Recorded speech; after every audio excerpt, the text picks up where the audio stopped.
తెలంగాణ రాష్ట్రానికి 53.46% ఇప్పించి కేంద్ర ప్రభుత్వం నుంచి ఆదేశాలు ఇప్పించి ఆనాడు తెలంగాణ రాష్ట్రాన్ని చీకట్ల నుంచి కాపాడింది అధ్యక్ష. ఇక్కడ కూర్చున్నోళ్ళు పొంకనాలు కొడుతున్నోడు ఎవడేం చేయలే. అదేవిధంగా ఆనాడు నేను తెలుగుదేశంలో ఉన్న ఎమ్మెల్యేగా ఇదే సభలో ఇక్కడనే చంద్రశేఖరరావు గారు ముఖ్యమంత్రిగా ఉంటే అక్కడ ప్రతిపక్ష నాయకుడిగా విద్యుత్తు మీద చర్చ జరిగింది. ఆనాడు సమాధానం చెప్పలేక తెలంగాణకు చీకటి రోజులని పేపర్లు కింద కొట్టి ఆనాడు స్పీకర్ గారికి ఇక్కడి నుంచి హుకుం జారీ చేసి మార్షల్స్ను పెట్టి నా నీడ్చి బయటపడేపించింది అధ్యక్ష. రికార్డులు తీయండి. 2014-15 సందర్భంగా ఆనాడు ఇదే సభలో జరిగిన చర్చలో చంద్రశేఖరరావు గారు ఏ విధంగా సభను తప్పుదోవ పట్టిస్తుండు, ఏ విధంగా ప్రజల్ని మభ్యపెడుతుండు, ఏ రకంగా కాంగ్రెస్ పార్టీ ఆ రోజు నేను తెలుగుదేశంలో ఉన్నా నేను స్పష్టంగా చెప్పిన ఆ రోజు రికార్డులు తీయండి అధ్యక్ష, మీరు సభను వాయిదా వేయండి, అవసరమైతే ఆ రికార్డులు తీద్దాం. నేను ఆ రోజు చెప్పిన సోనియా గాంధీ గారి దయ వల్ల జయపాల్ రెడ్డి గారి కృషి వల్ల తెలంగాణ రాష్ట్రానికి ఈ విద్యుత్ సంక్షోభం నుంచి గట్టెక్కింది. నేను తెలుగుదేశం ఎమ్మెల్యేగా ఉన్నా వాస్తవాలను చెప్పాలి అని చెప్పి అక్కడి నుంచి నేను తెలుగుదేశం ఎమ్మెల్యేకి ఈ సభలో మాట్లాడితే ఈ సభ్యుడు వాళ్ళని పొగడతాడా, మార్షల్స్ని పెట్టి ఈడ్చి బయట పడేయండి, నన్ను ఈడ్చి బయట పడేపించండి అధ్యక్ష. ఈరోజు మీ ద్వారా తెలంగాణ సమాజానికి ఈరోజు నేను చెప్పదలుచుకున్న అధ్యక్ష, ఆ రకంగా తెలంగాణ రాష్ట్రాన్ని విద్యుత్ సంక్షోభం నుంచి ఆనాడు జయపాల్ రెడ్డి గారు, సోనియా గాంధీ గారు, మన్మోహన్ సింగ్ గారు కాపాడినరు. ఆ తర్వాత ఉమ్మడి రాష్ట్రంలో తీసుకున్న నిర్ణయాల వల్ల భూపాలపల్లిలో ఉన్న 1200 మెగావాట్లు కానీ ఇతర ప్రాంతాలలో ఆనాడు ఉమ్మడి రాష్ట్రంలో ప్రారంభించిన పవర్ ప్రాజెక్టులు తెలంగాణ రాష్ట్రం వచ్చిన తర్వాత ఉత్పత్తిలోకి వచ్చినాయి. కాబట్టి అడిషనల్ పవర్ మొత్తం మనకు యాడ్ అవ్వడం వల్ల తెలంగాణలో విద్యుత్ సంక్షోభాన్ని నుంచి మనం బయటపడ్డాం అధ్యక్ష. ఇవాళ నేను సూటిగా సవాలు విసురుతున్నా. ఆనాడు 7000 చిల్లర మెగావాట్లు ఉంటే మేము 19,000 చిల్లరకి తీసుకెళ్ళినామని. ఎవరు అధ్యక్ష? వీళ్ళ తాతలు ఏమన్నా ఉత్పత్తి చేసిరా, వీళ్ళేమన్నా చేసిరా? సోలార్ పవర్ ప్రాజెక్టులో 5,600 మెగావాట్లు ఈరోజు చెప్పుకుంటారు కదా. ప్రైవేటు పెట్టుబడులు ప్రైవేట్ వాళ్ళు తీసుకొచ్చి పెట్టింది అధ్యక్ష. రాష్ట్ర ప్రభుత్వానికి అనాపైస సంబంధం లేదు. 10 సంవత్సరాలు వీళ్ళ ఏలుబడిలో సోలార్ పవర్ ఓన్లీ 1 మెగావాట్ అధ్యక్ష. సిగ్గు లేకుంటే ఇంకా కూడా మేము విద్యుత్తును ఉత్పత్తి చేసామని అబద్ధాలు చెప్పి సభను తప్పుదోవ పట్టించే ప్రయత్నం చేస్తున్నారు అధ్యక్ష. అదేవిధంగా అధ్యక్ష, ఇవాళ బిహెచ్ఎల్కు మేము నామినేషన్ పేజ్ మీద ఇచ్చినాం. గవర్నమెంట్ టు గవర్నమెంట్ ఇస్తే కమిషన్లు వస్తాయా? ఇది పద్ధతేనా? మీరు ఎక్కడ గండి కొట్టిరు, ఎక్కడ బొక్కిండ్రు, ఎక్కడ మెక్కిండ్రు మాకు తెలియదు అనుకుంటున్నారు అధ్యక్ష. మేమేం చదువుకోకుండానే ఇక్కడికి వచ్చినాం అనుకుంటురా అధ్యక్ష? బిహెచ్ఎల్కు ఉన్న కెపాసిటీ ఎలక్ట్రో మెకానికల్ ఎక్విప్మెంట్ ఉత్పత్తి చేసే సామర్థ్యమే ఉంది. బిహెచ్ఎల్కు civil balance of plant work అంటారు. అంటే సంస్థ ఒక విద్యుత్ ఉత్పత్తి చేయాలంటే బ్రాయిలర్సు మెకానికల్ ఎక్విప్మెంటే కాదు అధ్యక్ష, సివిల్ వర్కులు ఉంటాయి. సివిల్ వర్కులు అంటే ప్లాంట్ను ప్రిపేర్ చేయడం కానీ, తెచ్చిన మిషన్లు ఫిట్ చేయడం కానీ, దాని కాంపౌండ్ కానీ, దాని రూఫ్ కానీ, సరే అక్కడ ఉండే ఎంప్లాయీస్ క్వార్టర్స్ కానీ, ఇవన్నీ. సో ఎప్పుడు కూడా ఈ దేశంలో ఉమ్మడి రాష్ట్రంలో ఏదైనా పవర్ ప్రాజెక్టు నిర్మాణానికి ఎలక్ట్రో మెకానికల్ ఎక్విప్మెంట్ సంబంధించిన ఉత్పత్తి కానీ లేకపోతే సరఫరా కానీ బిహెచ్ఎల్కి ఇస్తారు, లేకపోతే బిహెచ్ఎల్ లాంటి సంస్థలకు ఇస్తారు. మిగతా సివిల్ వర్కులు మొత్తం BOP balance of plant work అంటారు. అవి మిగతా కాంట్రాక్టర్లకు ఇస్తారు. వీళ్ళిద్దరు సమన్వయం చేసుకొని విద్యుత్ శాఖ అధికారులు ఇంజనీర్ల పర్యవేక్షణలో సివిల్ వర్కులు చేసే కంపెనీ సివిల్ వర్కులు చేస్తుంది, ఎలక్ట్రో మెకానికల్ ఎక్విప్మెంట్ చేసే పని చేస్తారు. ఆ రెండింటిని కలిపి ప్రాజెక్టులు నిర్మిస్తారు అధ్యక్ష. ఇప్పటివరకు దేశంలో జరిగింది.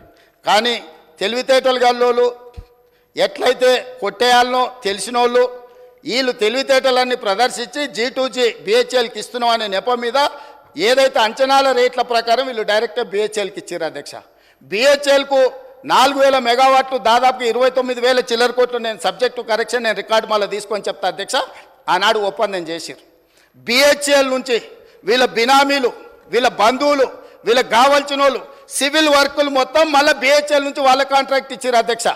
ఈరోజు విచారణకి ఇస్తే ఎందుకు గుండెలు బాదుకుంటారు అధ్యక్ష? ఉన్నదంతా బిహెచ్ఎల్కి అయితే కేంద్ర ప్రభుత్వము సంస్థకే ఇచ్చినప్పుడు బాధ ఎందుకు పడుతున్నారు అధ్యక్ష? కోర్టుకి ఎందుకు పోయినరు? విచారణ జరగొద్దని ఎందుకు అంటున్నారు? ఎందుకు పొడవ పేపర్లు పెడుతున్నారు? ఈరోజు బిహెచ్ఎల్ నుంచి సివిల్ వర్కులు మొత్తము ప్రైవేట్ కాంట్రాక్టర్లకు వీళ్ళ బినామీలకు ఇచ్చిండ్రు. 1,000 కోట్ల రూపాయలు ఒప్పందాలు జరిగినాయి. అందులో ఫ్రాడ్ జరిగింది. చివరికి సరఫరా చేసే కంకర కా నుంచి ఇసుక కా నుంచి వాచ్మెన్ల కా నుంచి వాళ్ళ పార్టీ నాయకులకు పార్టీ ఫిరాయించిన మాజీ ఎమ్మెల్యేలకు అప్పచెప్తే కోమటిరెడ్డి వెంకటరెడ్డి గారు అక్కడికి వెళ్ళి యాదాద్రి పవర్ ప్లాంట్ విజిట్ చేసి దోపిడీ ఏ విధంగా జరుగుతుందో ఆనాడు కాంగ్రెస్ పార్టీ ఎమ్మెల్యేగా ఉన్న వ్యక్తిని బెదిరించి లేకపోతే అతనికి ఆ ఒప్పందాల పనులు అప్పచెప్పి ఏ రకంగా వీళ్ళు దోపిడీకి పాల్పడ్డారో ఈరోజు విచారణలో బయటకు వస్తుందని చెప్పి ఈరోజు ఊకదంపుడు ఉపన్యాసాలు ఇచ్చి ప్రజల్ని మభ్యపెట్టే ప్రయత్నం చేస్తున్నారు అధ్యక్ష. అదేవిధంగా అధ్యక్ష మేము మీకు ఇక్కడ ఒక ఇది నేను చెప్పదలుచుకున్నాను అధ్యక్ష.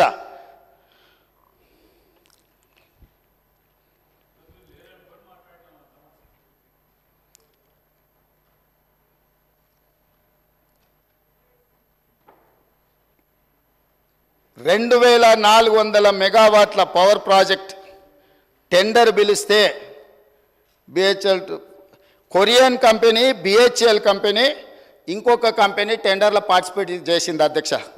జార్ఖండ్లో 18% లెస్. సేమ్ తెలంగాణలో ఏ తారీఖు నాడైతే అంచనా రేట్లకు తెలంగాణ ప్రభుత్వం బిహెచ్ఎల్కు కాంట్రాక్ట్ ఇచ్చిందో సేమ్ సమయంలో నేను తారీఖు కూడా మీకు చెప్తా అధ్యక్ష.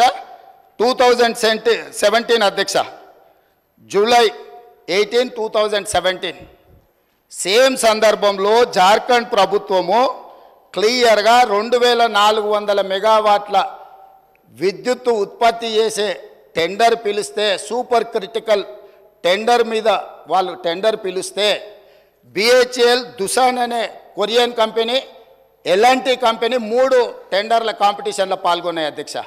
ఇదే బిహెచ్ఎల్ 18% లెస్ కోట్ చేసి ఆ వర్క్ తీసుకున్నది అధ్యక్ష.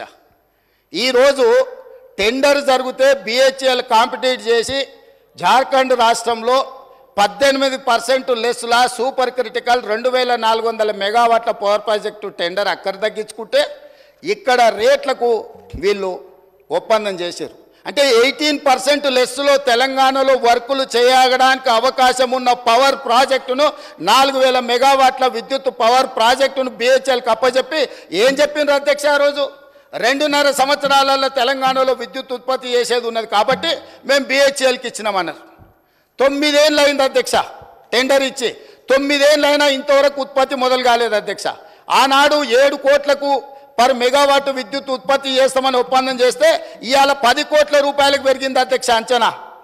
కొన్ని వేల కోట్ల రూపాయల కుంభకోణం జరిగింది. కుంభకోణానికి కారణం అక్కడ మాట్లాడేటైనా వాళ్ళ గురువు గారు దోపిడీకి ఏ విధంగా మొత్తం రాష్ట్రాన్ని జొర్రేయచ్చో, ఏ విధంగా దోసుకోవచ్చో వీళ్ళు చేసిన ప్రయత్నాలను అది జార్ఖండ్ ఛత్తీస్గఢ్ నుంచి పవర్ పర్చేజ్ అగ్రిమెంట్లో జరిగిందేంది, భద్రాద్రిలో సబ్ క్రిటికల్ టెక్నాలజీ గుజరాత్కు సంబంధించిన ఇండియా బుల్ అనే కంపెనీ సబ్ క్రిటికల్ టెక్నాలజీతోని 1000 మెగావాట్స్కు పర్చేజ్ అగ్రిమెంట్ ఇచ్చింది అధ్యక్ష బిహెచ్ఎల్కు. ఆ తర్వాత